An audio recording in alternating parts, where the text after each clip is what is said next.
দুটি অটো গাড়ির সংঘর্ষে মহিলা যাত্রীর হাত কেটে পড়ে গেল রাস্তায়। ভয়ঙ্কর এই ঘটনাটি সংঘটিত হয়েছে আগরতলা পুরনো রাজভবনের পিছনে।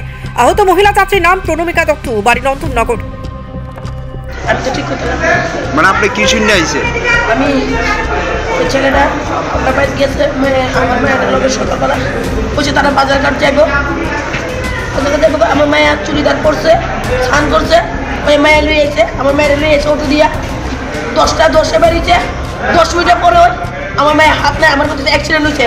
তোমার মায়ের জীবিত আছে, আমার বাড়ি লয়ে গেছে অ্যাক্সিডেন্ট করে। আমার কে নিছে এই অটোওয়ালাটা। আমি যে তুমি যদি অ্যাক্সিডেন্ট করে দাও তুমি তো হাসপাতাল আগে দিবা, আমার গাড়ি নাই চুকে না, আমার ডর লাগে। কে ডর লাগে? আমি কিছু করছি না, একজনের গাড়ি ভাড়াই যা গাড়ি তুমি আগে আনবা। এটা আমাদের কাছে খবর আসে যে 10:30 নাগাদ একটা দুটো ওই ওল্ড গভর্নর হাউসের পিছনে ট্রাফিক পোস্টের কাছে একটা দুর্ঘটনা হয়েছে। এখন দুর্ঘটনার কারণে নাকি এটা মহিলার হাত কেটে পড়ে গেছে রাস্তাতে। সেই অনুযায়ী তুমি কি খবর পেয়ে আইছো?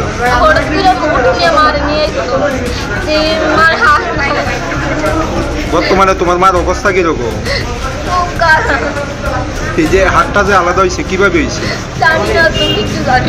তোমার মা কোথায় গেছিল?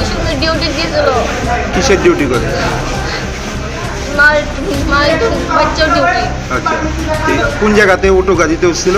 এটা তো জানি না, কিচ্ছু কর না। ঘটনাটা কোন জায়গাতে হয়েছে? এটা জানি না। তোমার মার নাম কি?